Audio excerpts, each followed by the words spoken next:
Eder, Mech, Pallister. Liliana era scomparsa, quindi c'era stato questo colloquio con Sebastiano, dove la signora gli aveva rappresentato che sapeva alcuni aspetti di Liliana, quindi anche del fatto delle lamentele, del fatto che non andavano d'accordo. Non era una coppia felice così come stava affermando Sebastiano. E quindi ritorna dopo aver lanciato alcune minacce, questo dice la signora, Sebastiano cerca la signora per cercare, insomma, per avere un colloquio. Nella nuova versione di Sebastiano, l'amico dell'albergatrice lo ha trainato con l'auto. Non è così, perlomeno abbiamo un messaggio, abbiamo avuto modo di visionarlo, dove Sebastiano spiega e dice che era stato un problema della batteria dell'auto e che poi è ripartita e quindi non c'era bisogno, quindi sta dicendo un'inesattezza. Probabilmente Sebastiano ha collegato i cavetti della batteria alla staccionata e l'auto si è accesa.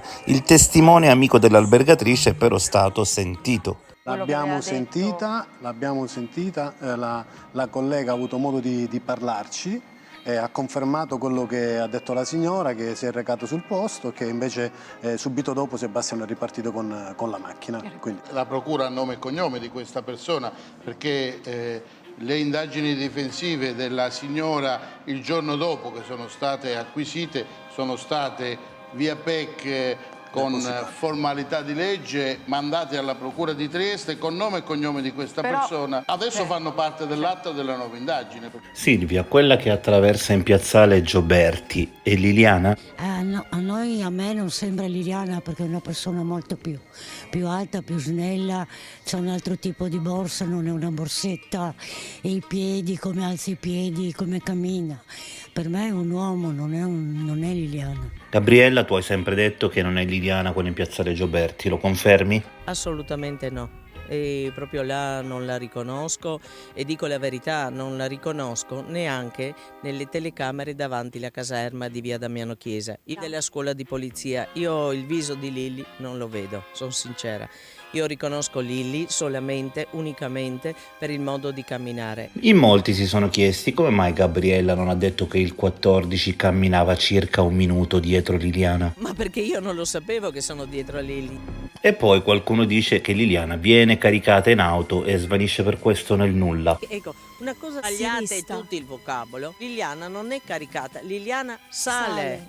Io vedo lui, ormai è mio amico diventato. Gabri, te vuole un passaggio giù in via Giulia? Tanto lo conosco.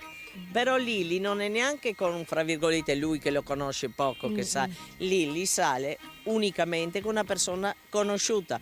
L'ho presa tante volte anch'io, ma non che l'ho caricata, la trovavo davanti alla posta in viale Sanzio, mi accostavo sola o col compagno, gli dicevo: Lilli, dove va? E dite in dialetto: vado in centro, anche noi, salta su e andiamo. Ma lei ci conosceva. Un'altra cosa che mi chiedo anche, perché gli inquirenti io credo che non l'abbiano fatto, perché non c'è scritto nelle carte, e non hanno rilevato anche le telecamere del Kuwait, del benzinaio. Magari Liliana sul marciapiede avrebbe potuto essere vista se camminava soprattutto dal lato sinistro. In quel periodo facevo molta attività fisica e scendevo per andare in palestra in via Torre Bianca. Da casa in via Torre Bianca io passo davanti alla Wind e io faccio il tragitto di lei. Io mi chiedo, gli inquirenti che avevano a disposizione le telecamere, perché non hanno fatto due cose importanti. Una, secondo me, chiedere ai due signori che stanno venendo verso la caserma in su.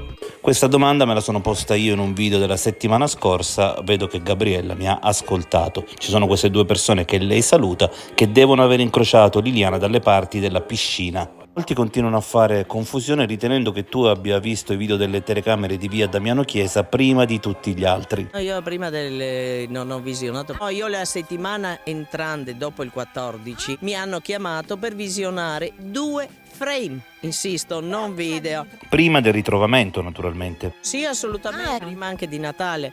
Ecco, mi hanno mostrato questi 2 frame di cui non era, per noi, che è stato anche Salvo con me, non abbiamo riconosciuto Lilli. E chi si vedeva in questi frame? Una, secondo me, poi soprattutto davanti alla caserma, più vecchiotta, e poi quella del piazzale Gioberti, una persona. E verso che ora si vedevano queste persone? Non ricordo, io credo che fosse, diciamo, ma non posso dire la verità. E come penso sia sempre la mattina intorno alle 9. Siete da sempre accusati di avere creduto più alla versione di Serpin che a Sebastiano, che conoscevate da tempo. Ripeto, io ho preso in mano un po' la situazione perché non capivo, guarda, uno rema contro, non andiamo, facciamo, no, facciamo questo, no, di chi sono sti numeri non lo so, e hai cancellato, no, e su, e giù, e tira. E poi una cosa che proprio, quella è proprio la cosa, che lui già si riferiva a Lilli, quando non so, pensi dove è andata, cosa ha fatto, eccetera,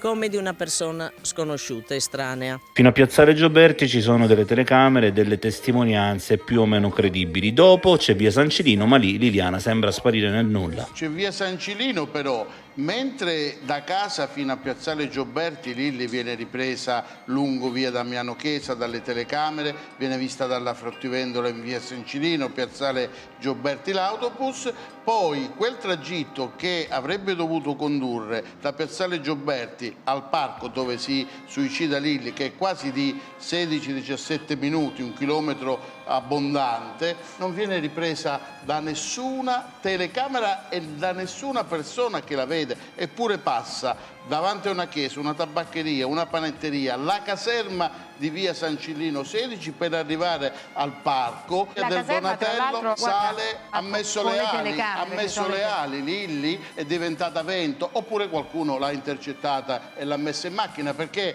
nei primi tratti viene ripresa da telecamere, vista da testimoni. Piazzale Gioberto autobus, sono 6-7 minuti, 600-700 metri da casa a Piazzale Gioberti. Da Piazzale Gioberti in poi, nonostante attraversa attività commerciali, nessuno la vede, nessuno lo dice dopo, come è successo con la fruttivendola, nessuna telecamera la immortala. Anche della caserma di via San Celino non risultano prese le immagini delle telecamere. Negli atti non c'è sicuramente Negli atti non ci stanno, nessuna quindi immagine che viene dalla telecamera dei carabinieri però di via c'erano San le Cilino. telecamere.